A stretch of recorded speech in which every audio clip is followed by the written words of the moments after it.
Hi friends, welcome back to our channel. Friends, మన channel cricket సంబంధించిన ప్రతి చిన్న అప్డేట్ మన ఛానల్లో రెగ్యులర్ వస్తుంటాయి. ఇంకా మన ఛానల్ని సబ్స్క్రైబ్ చేసుకోకపోతే ఫ్రెండ్స్ వెంటనే సబ్స్క్రైబ్ చేసుకోండి అండ్ పక్కన ఉన్న బ్లాక్ని యాక్టివేట్ చేసుకోండి. అండ్ అదే ఇంకా మన వీడియోని లైక్ చెప్తే ఫ్రెండ్స్ వెంటనే లైక్ చేసి మన వీడియోలకి అయితే ఎంట్రీదాం. ఫ్రెండ్స్ తప్పకుండా లైక్ చేయండి. లైక్ చేసి మన వీడియో మార్కెట్కి ఫాస్ట్ రీచ్ అవుతుంది. ఇక ఐపీఎల్ 2025లో మరి రీషెడ్యూల్ చేసిన తర్వాత మరి ఆర్సీబీకి బిగ్ షాక్ అని చెప్పుకోవచ్చు. సో ఎందుకంటే బౌలింగ్లో అని బ్యాటింగ్లో అని మొత్తం వీళ్ళ కాంబినేషన్ మొత్తం డిస్టర్బ్ కాబోతుంది. మెయిన్గా బౌలింగ్లో చూసుకుంటే జోస్ అజిల్వుడ్ మరి అతను ఆడకపోతే గిట్ట లుంగి ఎంగిడి ఆడతారు అనుకుంటే లుంగి ఎంగిడి కూడా మరి WTC ఫైనల్ స్కోర్లో అయితే ఉన్నాడు సౌత్ ఆఫ్రికాకి. సో అతను కూడా మిస్ కావచ్చు. ఇంకా అక్కడ మెయిన్గా చూసుకుంటే బ్యాటింగ్లో వచ్చేసి ఫిల్ సాల్ట్, జాకబ్ బెతిల్, రోమర్ షెర్ఫర్డ్, కంప్లీట్ కోట మొత్తం డిస్టర్బ్ అవుతుంది. ఓవర్సీస్ కోట వీళ్ళందరూ కూడా డౌట్ అని చెప్పుకోవచ్చు. మరి మళ్ళీ రీజాయిన్ కావడం,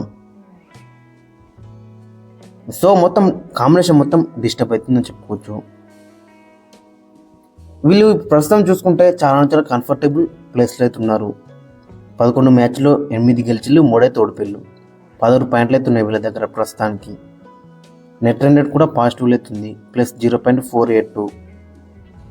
ఇంకా వీళ్ళకి 3 మ్యాచ్లు మిగిలి ఉన్నాయి. అక్కడ 17th మే నాడు కేకేఆర్తో హోమ్ గ్రౌండ్లో, 23rd మే నాడు వర్సెస్ SRHతో హోమ్ గ్రౌండ్లోనే, 27th మే నాడు వర్సెస్ LSGతో హవే గ్రౌండ్లో అయితే ఉంది. సో ఓవరాల్ చూసుకుంటే ఇంకా 3 మ్యాచ్లు అయితే ఉన్నాయి. 3టిలో 2 గెలవాలి. ఎందుకంటే టాప్ 2లో ఉండాలంటే ఖచ్చితంగా 2 మ్యాచ్లు గెలిస్తే వీళ్ళకి మంచి అవకాశం అయితే ఉంటుంది టాప్ 2లో ఉండడానికి.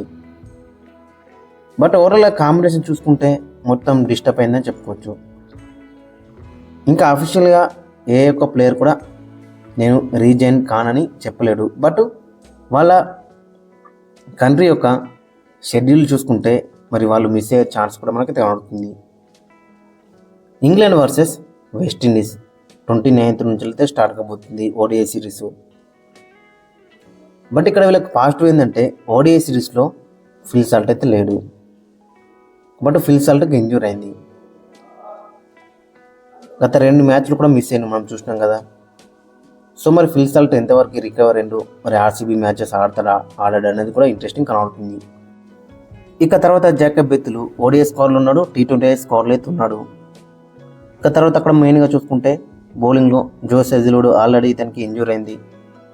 సో అతను అనవైలబిలిటీగా ఉంటాడు ఖచ్చితంగా. బట్ అతని రీప్లేస్మెంట్గా లుంగి ఎంగిడి అయితే వీళ్ళకి పర్ఫెక్ట్ ఛాయిస్ అవుతుంది. But Lungi Ngidi WCT final స్కోర్లో ఎత్తున్నాడు సౌత్ ఆఫ్రికాకి. చూడాలి మరి అతను ఆడాడు అనేది కూడా ఇంట్రెస్టింగ్ కనబడుతుంది. ఇంకా రోమర్ షెర్ఫర్డ్ కూడా వెస్టిండీస్ స్కోర్లో ఎత్తున్నాడు ODI స్కోర్లో. సో ఓవరాల్గా చూసుకుంటే కంప్లీట్గా లైనప్ అయితే డిస్టర్బ్ అవుతుందని చెప్పుకోవచ్చు. లివింగ్స్టోన్ ఉన్నాడు, లివింగ్స్టోన్ ఖచ్చితంగా ఆడతాడు. లివింగ్స్టోన్ ఇంగ్లాండ్ స్కోర్లో అయితే లేడు అక్కడ. సో కాబట్టి ఇక్కడ ఆడే ఛాన్స్ అయితే ఎక్కువగా ఆడుతుంది. ఇక మరి ఫిల్ సాల్ట్ కూడా మరి చెప్పుకున్నాం ఇంతకుముందే, ODI స్కోర్లో అయితే లేడు, T20 స్కోర్లో అయితే ఉన్నాడు ఇంగ్లాండ్కి. బట్ ఇంజ్యూరీ ప్రాబ్లం అయితే ఉంది అతనికి.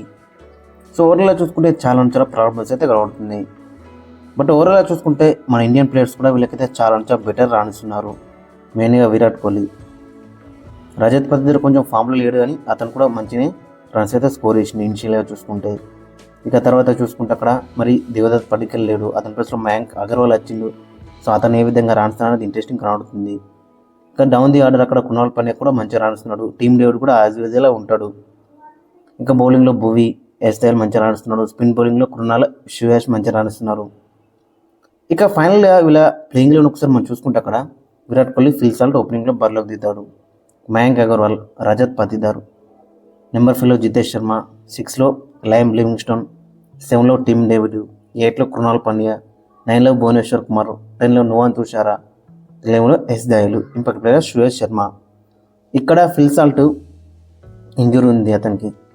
ఒకలేట్ కంప్లీట్గా ఇంజూరీ నుంచి రికవర్ అయితే అతనైతే ఆడతాడు. ఇక ఫాస్ట్ బౌలింగ్లో చూసుకుంటే అక్కడ Josh Hazlewood and Lungi Ngidi అందుబాటులో ఉండకపోతే సో వాళ్ళిద్దరు ప్లేస్లో ఖచ్చితంగా వీళ్ళకి ఆప్షన్ వచ్చేసి నువాన్ తుషారా ఆప్షన్ మనకైతే కనబడుతున్నాడు. ఇక వీళ్ళకి వేరే ఆప్షన్స్ అయితే కనబడుతలేవు అక్కడ.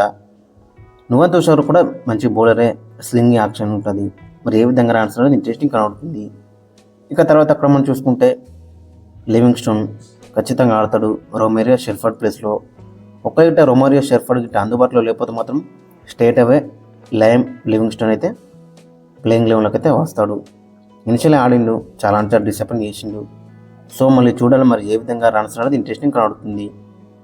ఇంకా తర్వాత అక్కడ మెయిన్గా చూసుకుంటే మయాంక్ అగర్వాల్ కూడా మనం ఇంతకుముందు చెప్పుకున్నాం దేవదత్ పడికల్కి ఇంజూర్ అయింది. సో అతనికి రిప్లేస్మెంట్గా వచ్చిండు. ఖచ్చితంగా ప్లేయింగ్ లెవెన్లో అయితే ఉంటాడు, నెంబర్ 3 అయితే ఆడతాడు. మరి ఇతని దగ్గర నుంచి కూడా ఎలాంటి నాక్స్ వస్తాయనేది ఇంట్రెస్టింగ్ కనబడుతుంది. సో ఓవరాల్గా చూసుకుంటే బౌలింగ్ అనేది కొంచెం మనకి వీక్గా కనబడుతుంది. చూడాలి మరి ఏ విధంగా రన్స్ అనేది ఇంట్రెస్టింగ్ కనబడుతుంది. దట్టు 2 మ్యాచ్లు చిన్న సమయంలో అయితే ఉన్నాయి వీళ్ళకి. ఫ్రెండ్స్ మరి మీ ఒపీనియన్ అయితే కింద కామెంట్స్ అయితే మెయిన్ చేయండి. మరి ఆర్సీబీ ప్లేయింగ్ లెవెన్ ఏ విధంగా ఉంటుంది అనేది ఖచ్చితంగా కింద కామెంట్స్ అయితే మెయిన్ చేయండి.